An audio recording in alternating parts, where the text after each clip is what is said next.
Bodycount's a really intense arcade shooter. It's a back-to-basics shooter. It's all about the gun experience.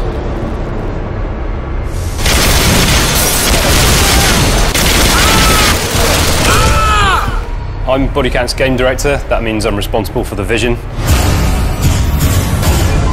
There's a few weapons in the game. We've not focused on a massive roster. We've taken a smaller list of weapons that we liked and we've polished the hell out of them. I'm the principal weapon designer at Bodycount. Basically anything that lends itself to the presentation of the guns in the games I've had a hand on. Firing a weapon in real life is quite a visceral, dynamic experience, and we've tried to emulate that as best we can. I mean, through synchronization of things like rumble, pumping the field of view, rising the camera during the recoil, really trying to get that sense of that punch in the weapon coming through the TV, through the pad. As part of the level design team on Bodycount, my job is primarily to help design and build the environment that the gameplay takes place in.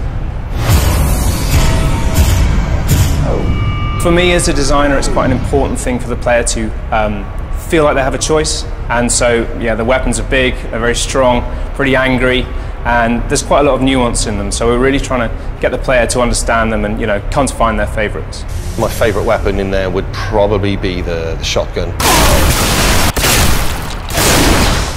Really good fun to use up close. You can blow people off their feet, through windows, through walls, all kinds of things. I mean, it's a real satisfying gun to use. The intensity of Bodycount mostly comes from the shredding, so you're not able to hide anywhere very long, particularly if you're outdoors behind a pile of something.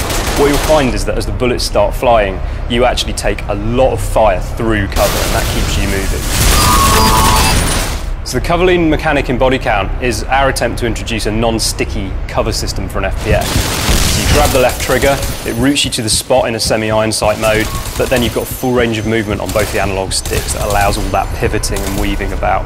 So what we're trying to do with the focus mode is bring the gun back so it's not covering the thing, but obviously the field of view widens, you go closer into the gun, the audio for the gun changes, and you can hear the internal workings of the gun a little bit more.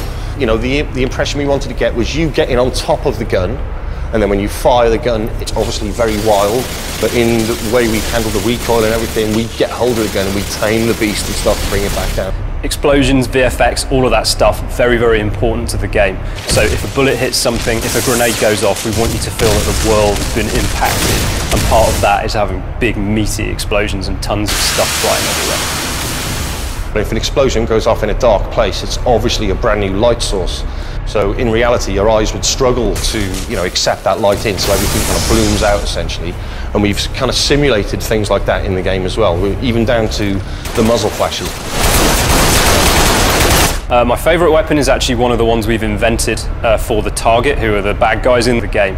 We've taken some real-world style technology. It's basically a portable railgun called the Kaluka, and we've completely fantasised it. So we've created a really powerful and brutal weapon that's very, very effective. For me personally, it's got to be the shotgun every time.